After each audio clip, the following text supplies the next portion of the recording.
Hello guys, for today's video tuturuan ko kayo paano gamitin si Zilong sa high rank. Launch attack!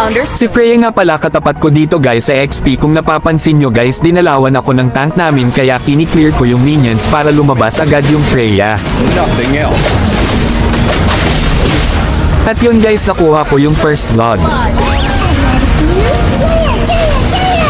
has been slain.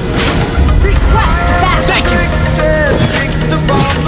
Pagkatapos tingnan nyo guys kung anong gagawin ng tank namin, inabangan niya yung Freya para pitasin namin ulit para makalamang na ako sa early. Request backup! Not be tolerated. Dapat guys kung magzizilong kayo, dapat marunong kayo mag-play safe para di kayo mapid ng mapid.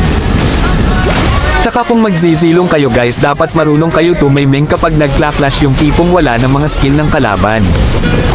Kagaya nito guys, panoorin nyo hanggang matapos yung game. Freeze!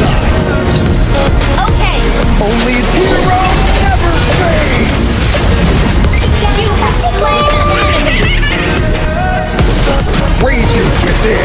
Heroes never fade. Slain an enemy! Double kill! Triple kill! Maniac!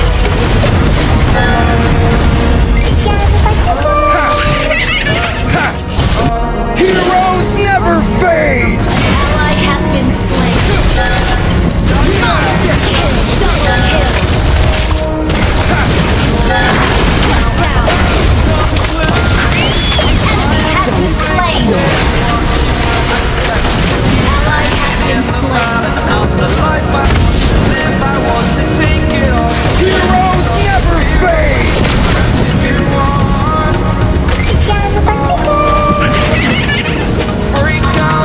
Your team destroyed the turret. Yeah. Enemy has been slain. Hey, not bad.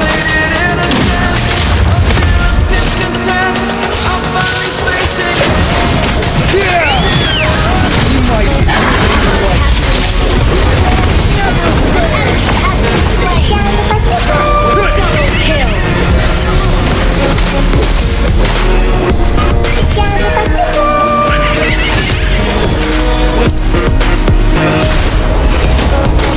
Killing spree.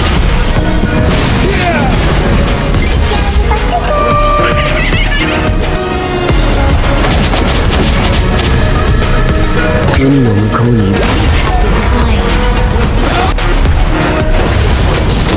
Team destroyed a turret. Ally has Sana may natutunan kayo sa video ko. Salamat sa panunood at sa walang sawang pagsuporta. Ingat kayo guys, love you all and God bless. victory.